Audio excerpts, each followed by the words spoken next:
साहिल, तो बहुत बड़ी बात है। अभी तक जिन बातों को नकारते रहे बर्क कि मेरी कोई बात नहीं थी, मैंने कुछ नहीं किया, यहाँ तो जफर साफ तौर पे बता रहे हैं कि कैसे कई बार बात हुई और सर्वे रोकने को कहा गया। हाँ जी बिल्कुल, एसआईटी की पूछताछ में जफर अली जो है लगातार खुलासे कर रहे हैं और अब एक बड़ा खुलासा जो है उनकी कॉल डिटेल से खुलासा हुआ है। ये पता चले कि 24 नवंबर जिस दिन हिंसा हुई थी उससे एक रात पहले 10:01 में जफर अली ने सांसद बर्क को व्हाट्सएप के जरिए कॉल किया था, उनसे बातचीत की थी। और दूसरी तरफ लगभग 12:32 पे सांसद बर्क की तरफ से व्हाट्सएप कॉल की जाती है जफर अली को और उनसे बातचीत की जाती है। उनको कहा जाता है कि सर्वे को नहीं होने देना, सर्वे को रोका जाए, मस्जिद हमारी है। ये जानकारी जो है सूत्रों के हवाले से सामने आई है, जिसके बाद 24 नवंबर के दिन जब सर्वे की टीम वहाँ पे सर्वे करने पहुँचती है तो ये पूरी जानकारी भी सांसद बर्क को जफर अली द्वारा जो दी गई थी। उन्होंने कहा कि सर्वे से पहले, सर्वे के बाद और जिस दिन हिंसा हुई और हिंसा की तमाम जो जानकारी थी वो पल पल की अपडेट जो थी बर्क सांसद को दी जा रही थी, जिससे ये बात जाहिर होती है कि बर्क को ये पूरी जानकारी थी कि सर्वे की टीम पहुँच चुकी है, सर्वे की टीम पर हमला हो चुका है, वहाँ पर भीड़ एकत्रित हो रही है। क्योंकि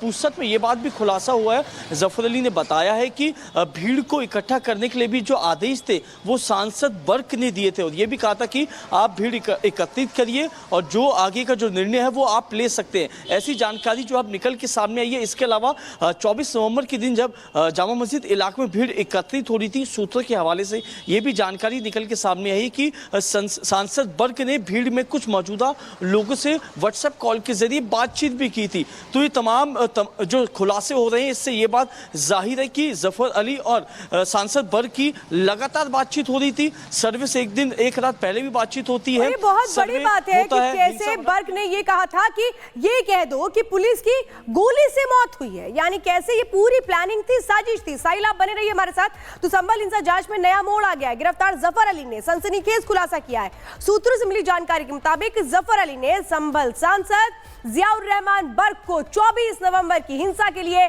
जिम्मेदार ठहराया है।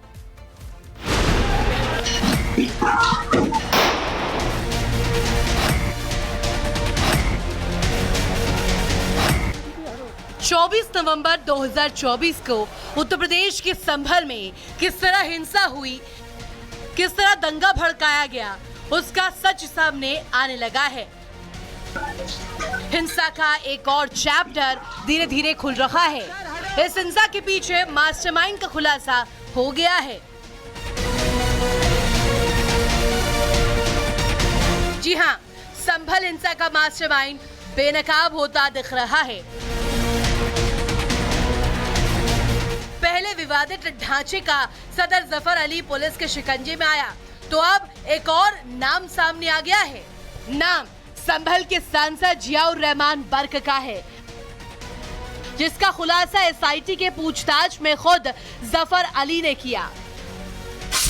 सूत्रों के मुताबिक संभल हिंसा पर जफर अली का कबूलनामा सामने आया है और बताया जा रहा है कि पूछताछ में जफर ने कहा है कि बर्क ने ही भीड़ जुटाने के लिए कहा। इसके लिए सपा सांसद बर्क ने दबाव बनाया। जफर ने कहा है कि बर्क के कहने पर भीड़ इकट्ठा की थी। जफर अली की कॉल डिटेल रिपोर्ट भी आधार बनाई गई है और केस डायरी कोर्ट में दाखिल की गई है। जो उनके मोबाइल की कॉल डिटेल है वो तो खंगाली गई, जिसमें जियाउर रहमान बर्क भी इसमें मुख्य साजिश करता है और इनके द्वारा भीड़ को इकट्ठा करके ये सारा घटनाक्रम कराया जाए। सांसद की ओर से ने 23/11/24 को 12:32 पर व्हाट्सएप कॉल की गई थी और पुलिस की पूछताछ पर इन्होंने बताया कि उन्होंने मुझसे कहा था कि आप भीड़ इकट्ठा करिए और जो है कल सर्वे मत होने दीजिए, कोई भी सर्वे नहीं होगा, मस्जिद हमारी और हमारी रहेगी, इस तरह का उन्होंने बताया कि। और उन्होंने उसके बाद जब दंगा हो गया, दंगा के होने के बाद उन्होंने कहा कि आप पीसी करिए और बताइए कि जो लोग मरे हैं वो पुलिस की गोली से पुलिस मरे हैं। ये झूठा तथ्य उन्होंने गढ़ा। जब वो जामा मस्जिद के अंदर थे तो उन्हें कैसे पता कि बाहर गोली किसने चलाई और किसके गोली से 4 लोग मरे हैं। ये सुनियोजित तरीके से कराया हुआ दंगा है। यानी संभल हिंसा को लेकर पहले से मुश्किल में फंसे बर्क की टेंशन और बढ़ गई है, क्योंकि बर्क को एसआईटी ने पहले ही नोटिस जारी किया था। संभल पुलिस ने सपा नेता को दिल्ली में नोटिस थमाया था। बर्क के खिलाफ 335/24 के तहत मामला दर्ज है। कोर्ट ने जांच में सहयोग करने के निर्देश दिए थे। उसी के तहत सपा सांसद को नोटिस दिया गया था। बर्क ने 8 अप्रैल तक का समय मांगा था, लेकिन जांच में सहयोग नहीं करने पर एक्शन तय है। आपको बता दें कि 24 नवंबर 2024 को हिंसा उस वक्त भड़की थी जब स्थानीय अदालत के फैसले के बाद शाही जामा मस्जिद का सर्वे होना था। पहले दिन सर्वे का काम हो गया। कुछ दिन बाद जब टीम फिर पहुंची तो लोगों की एक भीड़ मौके पर पहुंची और नारेबाजी करने लगी। प्रदर्शन से आगे बढ़ मामला पत्थरबाजी और गोलीबारी तक जा पहुंची। इस हिंसा में 4 लोग मारे गए थे। Bureau report, Republic Bharat.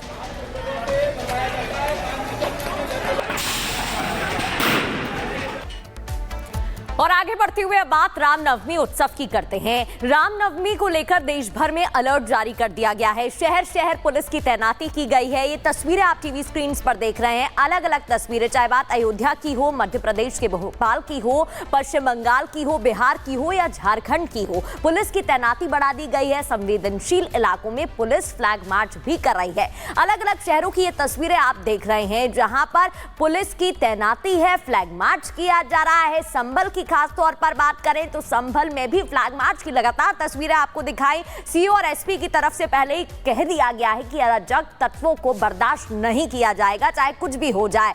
और तस्वीरें आप देख रहे हैं झारखंड की, कोलकाता की और वाराणसी की तस्वीरें अलग अलग जगहों की हैं, लेकिन वहां पर सुरक्षा व्यवस्था बढ़ा दी गई है। रामनवमी पर पुणे, संभाजी नगर में भी अलर्ट जारी किया गया है। नागपुर और मुंबई में भी अलर्ट मोड पर है पुलिस। संवेदनशील इलाकों में निगरानी की जा रही है। चप्पे चप्पे पर पुलिस की पैनी नजर है। सुरक्षा का क्या हाल है, चाहे बात अयोध्या की हो, वाराणसी की हो, रामनवमी को लेकर श्रद्धालुओं में उत्साह का माहौल देखने को मिल रहा है, रौनक देखने को मिल रही है। दूसरी ओर प्रशासन की बात करें तो निगरानी की जा रही है, अलर्ट मोड पर है पुलिस की टीम। और हमारे सहयोगी अलग अलग जगहों पर हैं। हजारीबाग में इस वक्त कोमल है, राघवेंद्र अयोध्या में है, कोलकाता में सुमित है और संभल से साहिल जुड़े हुए हैं। कोमल, ये बताइए, हजारीबाग अगर देखें तो काफी संवेदनशील है। रामनवमी को लेकर की क्या तैयारियां और क्या तस्वीरें वहां से देख रहे हैं? देखिए, काफी संवेदनशील भी इलाका माना जाता है, लेकिन बात अगर हम हजारीबाग की करें तो यहाँ पे रामनवमी में कहते हैं कि शक्ति की पूजा की जाती है। अध्यक्ष भी है और यहाँ के जो स्थानीय विधायक है वो भी यहाँ पे मौजूद है। पारंपरिक शस्त्र भी इनके हाथों में है और काफी ज्यादा तैयारियां जो है वो जोरों शोरों से चल रही है यहाँ पे। बिल्कुल, जैसे ही नवरात्रा का आगमन होता है और हजारीबाग के जितने भी राम भक्त हैं वो राम धुन में लय हो जाते हैं, फिर उन्हें पता ही नहीं चलता कि 9 दिन उनकी नवरात्र कैसे हो रही। और हर जगह 9 दिन का नवरात्र रहता है, यहाँ कम 2 दिन एक्स्ट्रा, हम लोग 11 दिन मनाते हैं रामनवमी। अच्छा, मतलब 2 दिन एक्स्ट्रा। और 4 लाख लोग करीब सड़कों पे होते हैं। 3 दिन अगर आप देखेंगे, कल परसों नरसों 3 दिन तो लोग सड़कों पे रहेंगे, 72 घंटा करीब लोग सड़कों पे रहेंगे और झूमते रहेंगे। एक अद्भुत नज़ारा होता है और हम लोग की मांग है कि हजारीबाग की जो रामनवमी है, इंटरनेशनल रामनवमी कही जाती है, इनकी राजकीय महोत्सव का दर्जा मिले। हम लोग मांग उठा रहे हैं और आने वाले दिन में निश्चित तौर पे होगा। और 9 दिन यहाँ अच्छा जुलूस होता है, लोग राम भक्त नाचते रहते हैं। और सरकार अभी हमें सपोर्ट नहीं कर रही है, जो सरकार है राम भक्तों को सपोर्ट नहीं कर रही है, उसके लिए थोड़ा बड़ा आरोप भी लगा रहे हैं एक सरकार पर, राज्य सरकार पर, क्योंकि सपोर्ट नहीं कर रही है। पत्थरबाजी की घटना भी आम दिनों पर हम देखते हैं, यहाँ पे हिंदू के त्योहार होते हैं, पत्थरबाजी की एक घटना होती है। पिछले दिनों मंगला जुलूस में भी ये घटना हुई थी। प्रशासन लेकिन अलर्ट नजर आ रहा है।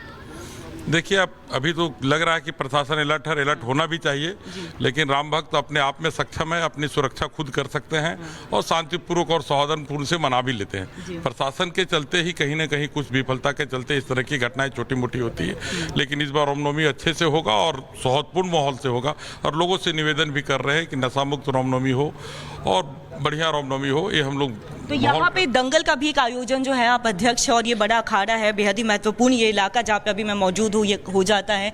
यहाँ से ही सारे रामनवमी के जुलूस जो है वो निकलते हैं। इस बार तैयारियां भी है और प्रशासन भी अलर्ट पर बता रहा है कि वो भी पूरी तरह से अलर्ट मोड पर है। जी बिल्कुल, यहाँ रामनवमी की भव्यता आप इस बात से समझ सकती हैं कि महीनों पहले से, होली के आसपास से रामनवमी की तैयारियां शुरू हो जाती हैं। जो भी अखाड़े वाले लोग हैं या जिला प्रशासन या पुलिस के लोग या और भी बहुत से समाज सेवी संस्थाएं, सभी लोग इसमें अपनी भागीदारी पूरी रूप से सुनिश्चित करती हैं। और जय श्री राम के जो जोश है वो दिख रहा है साफ तौर पर। शस्त्र भी है, जय श्री राम। ये देख सकते हैं, शस्त्र है, स्थानीय विधायक भी यहाँ पे पहुंचे हुए हैं, दंगल का भी आयोजन होगा। और ये नजारा जो है, ये बड़े अखाड़े से हम आपको तस्वीरें दिखा रहे हैं। जय श्री राम। काफी ज्यादा है आप लोगों में, जोश काफी ज्यादा। जोश में तो हजारीबाग जो है पूरा विश्व में हजारीबाग का रामनवमी का चर्चा है। और यहाँ जो है हम लोग जिस तरह से मनाते हैं, हम लोग का जो पुरखों लोग ने जो हम लोग को धरोहर दे के गए हैं, उसी की रक्षा करते हुए अभी तक हम लोग इसी रास्ते पर